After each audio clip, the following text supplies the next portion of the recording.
नमस्कार, news India आप देख रहे हैं। मैं आपके साथ सागर मिश्रा। खबर राज्यों से मैं आपका स्वागत है। एक बड़ी खबर, राजस्थान के कोटा में स्वच्छता अभियान के तहत श्रमदान का आयोजन किया गया।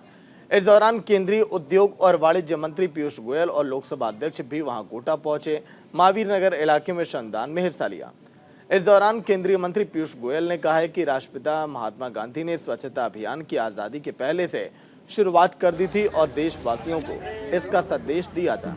इस काम को कई सरकारों ने नजरअंदाज किया, लेकिन पीएम नरेंद्र मोदी ने स्वच्छ भारत अभियान की घोषणा की।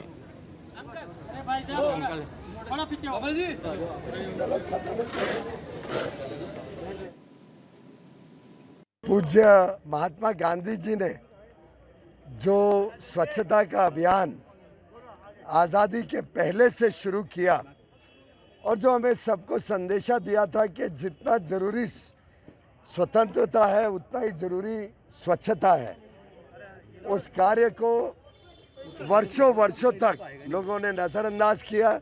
सरकारें आई, सरकारें गईं, किसी ने उसकी चिंता नहीं की और एक माहौल आलस का, एक माहौल जहाँ स्वच्छता के बारे में हमारे बच्चों को स्कूलों में, कॉलेज में, एक आम नागरिक को इसकी चेतना नहीं खड़ी हो पाई थी।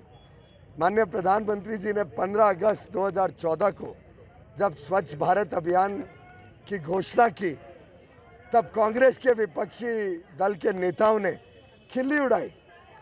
कांग्रेस के नेताओं ने कहा 15 अगस्त को कौन स्वच्छता की बात करता है, वहाँ तो बड़ी बड़ी बातें होनी चाहिए। लेकिन माननीय प्रधानमंत्री वहीं बीकानेर पहुंचे राजस्थान के सीएम अशोक गहलोत ने कहा है कि पीएम नरेंद्र मोदी ने अपील करते हैं कि हमारी इतनी सारी योजनाएं हैं, आप उनका अध्ययन करो। आपको जो योजना अच्छी लगे उसे देश में लागू करें। आपको यह अधिकार नहीं है कि आप आकर लोगों को भ्रमित करें, झूठे आरोप लगाएं।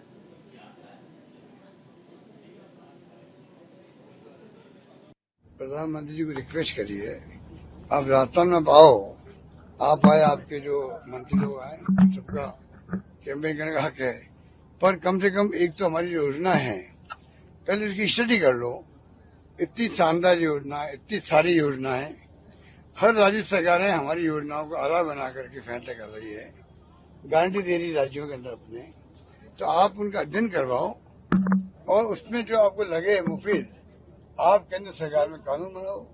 ये 25 लाख बीमा है, केंद्र क्यों नहीं दे सकता उसको? इस प्रकार के जो हमने कानून बना दिए हैं, भारत सरकार भी कर सकती। ओपीएस है, अगर हमने लागू किया वो क्यों नहीं कर सकते हैं? तो पहले आप अध्ययन करो, उसके बाद में आप फैसले करो, फिर आप जनता को कैंपेन करो। ये योजना में अच्छी लगी, हम विरोध कर रहे हैं, ये योजना में हमें दिक्कत आ रही है, या एक भी योजना लागू नहीं कर सकते। क्यों नहीं कर सकते?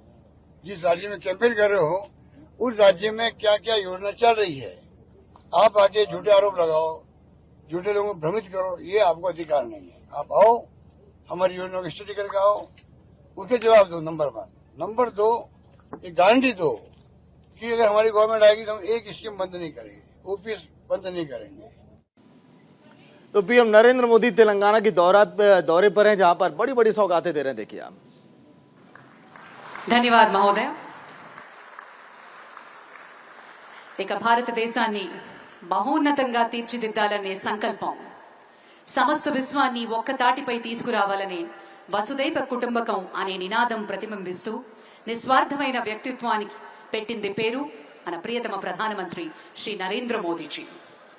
భారతదేశాన్ని మహోన్నతంగా తీర్చిదిద్దేటందుకు మన ప్రియతమ ప్రధానమంత్రి గారి మార్గనిర్దేశం ఓ గొప్ప పరిణామానికి దారితీస్తుందని యావత్ ప్రపంచ దేశాలంతా భారత్ వైపు చూస్తూ ఒక స్నేహ సంబంధాన్ని ఏర్పరచుకోవాలని ఆకాంక్షిస్తున్నారు.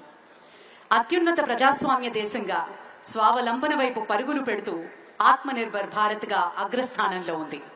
ఇది సాధ్యపడటానికి కారణం సర్వోన్నతమైన నాయకత్వం, దూరదృష్టి గల నేత, వరల్డ్స్ మోస్ట్ పాపులర్ లీడర్స్ మన ప్రియతమ ప్రధాని గౌరవనీయులు శ్రీ నరేంద్ర మోదీ గారి అమూల్య సందేశాన్ని ఇవ్వవలసిందిగా సవినయంగా మనవి చేస్తున్నాం. वहीं राजस्थान में विधानसभा चुनाव की सरगर्मियां जोरों पर हैं, जहां डिग जिले की कामा विधानसभा सीट से एआईएमआईएम की पार्टी प्रत्याशी इमरान नवाब का विरोध शुरू हो गया। ग्रामीणों ने प्रत्याशी के खिलाफ जुलूस निकालकर बड़ा विरोध वहां पर किया है। पार्टी अध्यक्ष असदुद्दीन ओवैसी ने इमरान नवाब को प्रत्याशी घोषित किया था, जिसका स्थानीय लोगों ने जोरदार विरोध कर दिया है। एमआईएम पार्टी जिंदाबाद, अवैसी साहब जिंदाबाद, अताउल्लाह साहब जिंदाबाद, इमरान कबाड़ी जिंदाबाद, इमरान कबाड़ी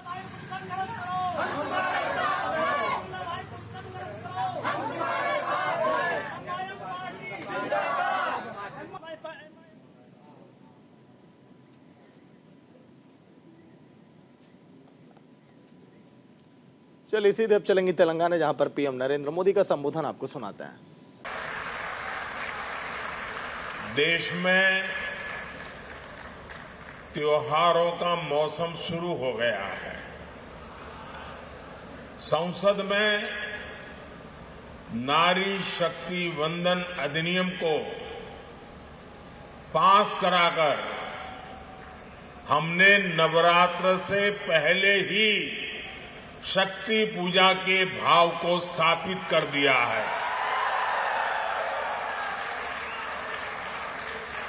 आज तेलंगाना में कई महत्वपूर्ण परियोजनाओं का शिलान्यास और लोकार्पण हुआ है।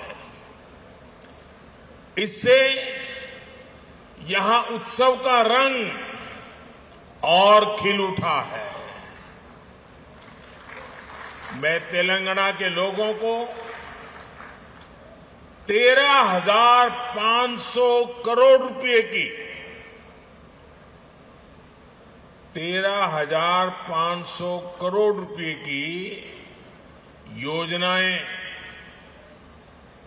अलग अलग परियोजनाएं, इसके लिए मैं आप सबको बहुत बहुत बधाई देता हूं।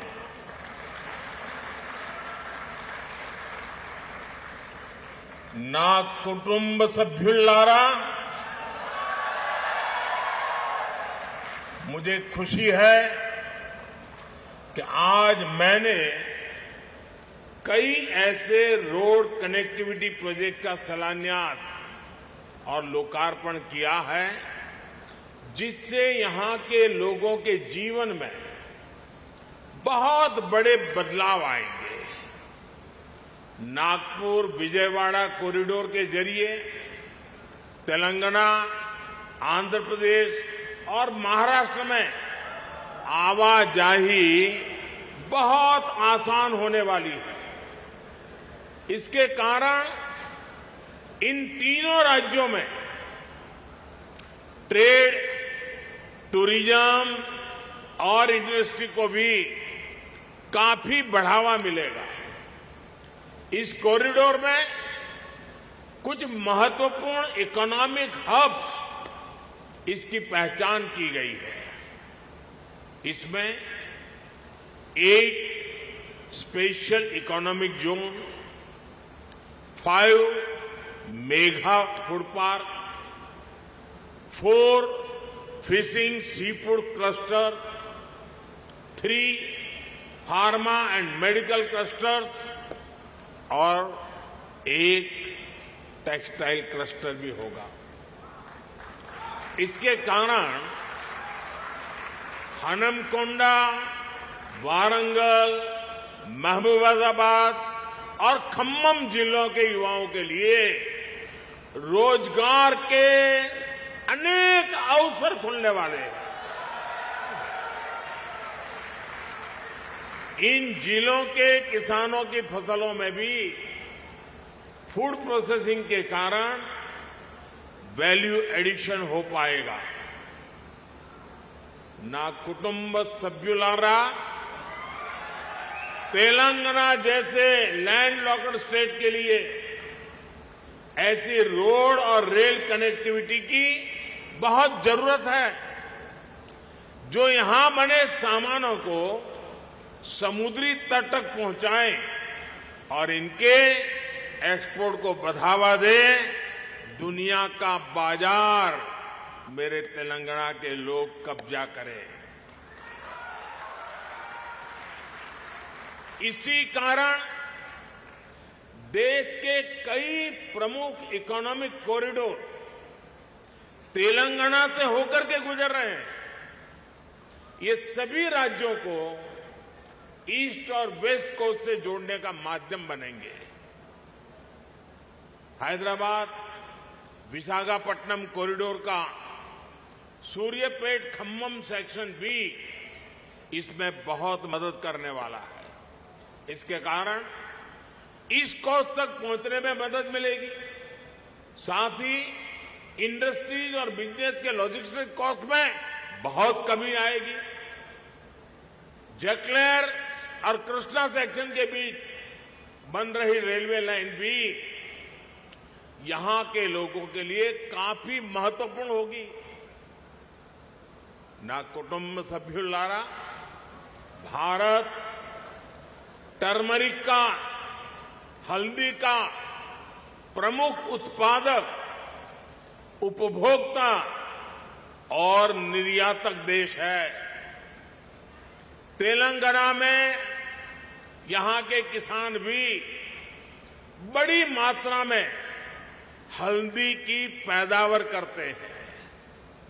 कोरोना के बाद हल्दी को लेकर जागरूकता भी बढ़ी है और उसकी दुनिया भर में डिमांड भी बढ़ी है।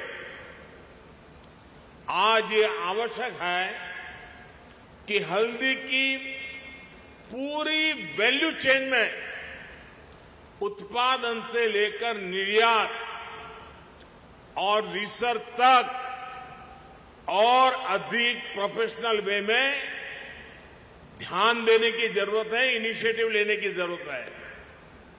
इससे जुड़े एक बड़े फैसले की आज मैं तेलंगाना की धरती से घोषणा कर रहा हूं। केंद्र सरकार ने हल्दी किसानों के लिए हित के लिए और उनकी आवश्यकता को देखते हुए और उनके लिए भावी जो संभावनाएं हैं उसे देखते हुए नेशनल टर्मरिक बोर्ड के गठन का निर्णय किया है।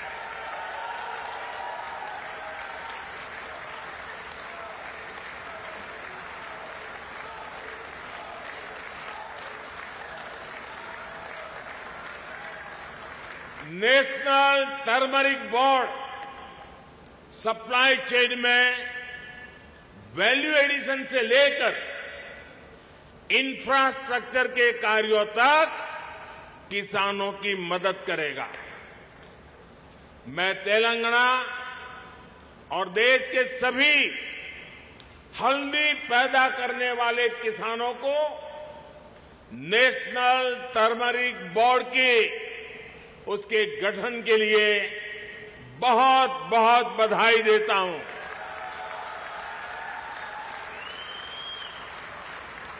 ना कुटुंब सभ्युलारा आज पूरी दुनिया में एनर्जी और एनर्जी सिक्योरिटी इस पर बहुत चर्चा हो रही है। भारत ने ना सिर्फ अपने उद्योगों बल्कि घरेलू लोगों के लिए भी एनर्जी इंश्योर की है। देश में एलपीजी कनेक्शन की जो संख्या 2014 में 14 करोड़ के आसपास थी, वो 2023 में 32 करोड़ से ज्यादा हो गई है। हाल ही में हमने गैस सिलेंडरों की कीमतों में भी कमी की है। भारत सरकार एलपीजी एक्सेस को बढ़ाने के साथ अब इसके डिस्ट्रीब्यूशन नेटवर्क का भी विस्तार करना जरूरी समझती है।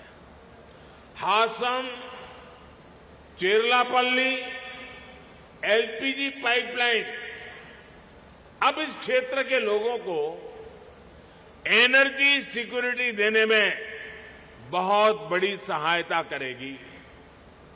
यहां पर कृष्णापट्टनम से हैदराबाद के बीच मल्टी प्रोडक्ट पाइपलाइन का भी शिलान्यास हुआ है।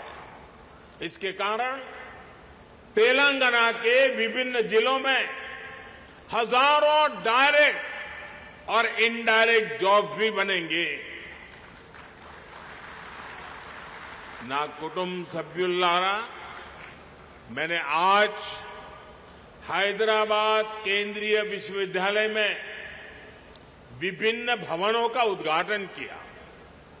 हैदराबाद विश्वविद्यालय को भाजपा सरकार ने इंस्टीट्यूशन ऑफ एमिनेंस का दर्जा दिया है और विशेष फंड उपलब्ध कराया है। आज मैं आपके बीच एक और बड़ी घोषणा करने जा रहा हूं।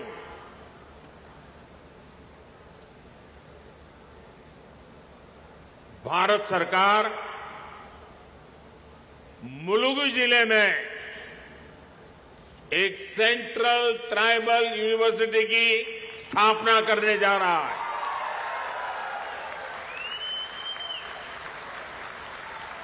और इस विद्यालय का नाम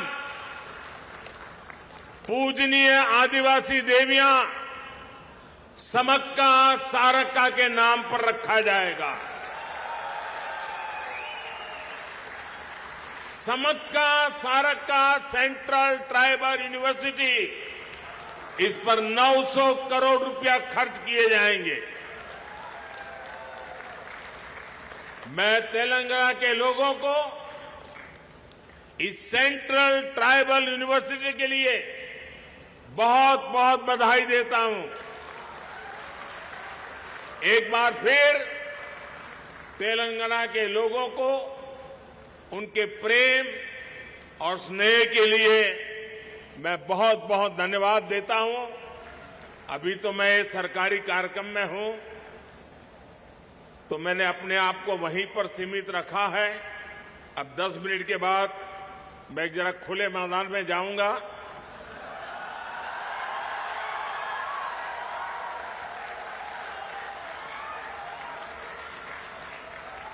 तो वहां जरा खुले मन से बातें करूंगा।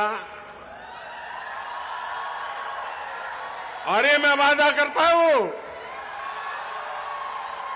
मैं जो भी कहूंगा वो तेलंगाना के दिल की बातें करूंगा, यहां के लोगों के दिल की बातें करूंगा। बहुत बहुत धन्यवाद।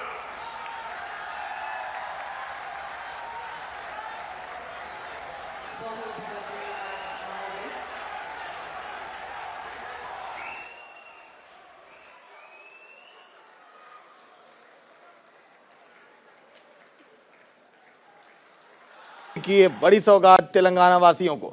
योजनाओं में बड़े बड़े बदलाव किए गए। पीएम नरेंद्र मोदी ने कहा यह दौरा काफी अहम। तेलंगाना का पीएम नरेंद्र मोदी की हर एक कोशिश की कैसे बीजेपी सत्ता में तेलंगाना पर राज करे। हल्दी को लेकर भी पीएम नरेंद्र मोदी ने कहा कि जिस तरह से जागरूकता बढ़ी है, उत्पादन कर रहा है तेलंगाना, वो काफी बड़ी बात है।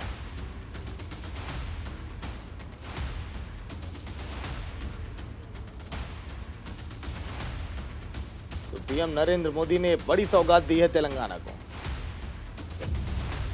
13,500 करोड़ की सौगात तेलंगाना वासियों को मिली आज के दिन।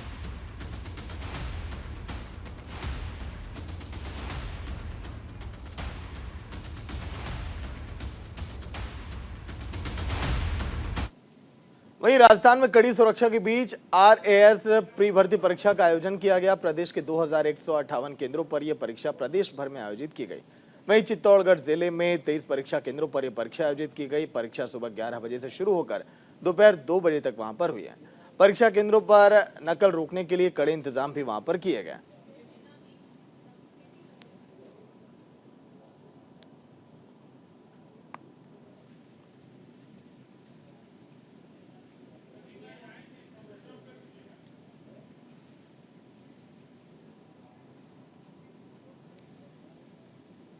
राजस्थान के सवाई माधोपुर जिले में नाबालिग से गैंगरेप के मामले में राजस्थान पुलिस लगातार कार्रवाई करने में जुटी है। फरार आरोपियों की गिरफ्तारी को लेकर बौली थाना पुलिस लगातार एक्शन में वहां पर दिखाई दे रही है। पुलिस थाना बौली के साथ ही साथ सीओ कार्यालय और वहां पर कई लोग नजर आए।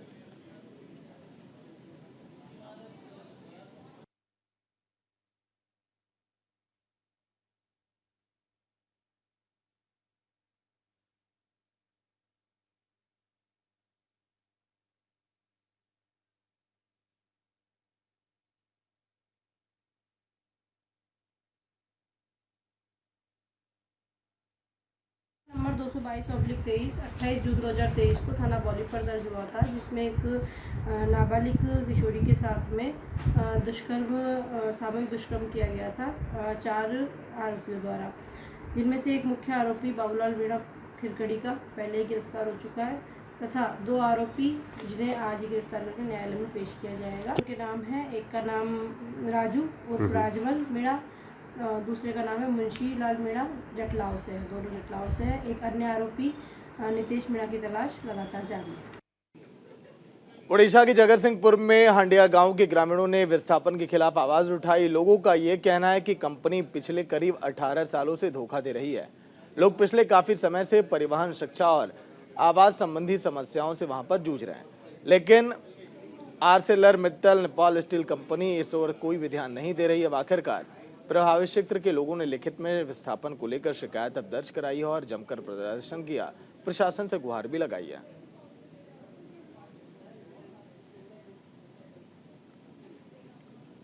चलिए इसी के साथ इस बुलेटिन में इतना ही। देखते रहिए न्यूज़ इंडिया। नमस्कार।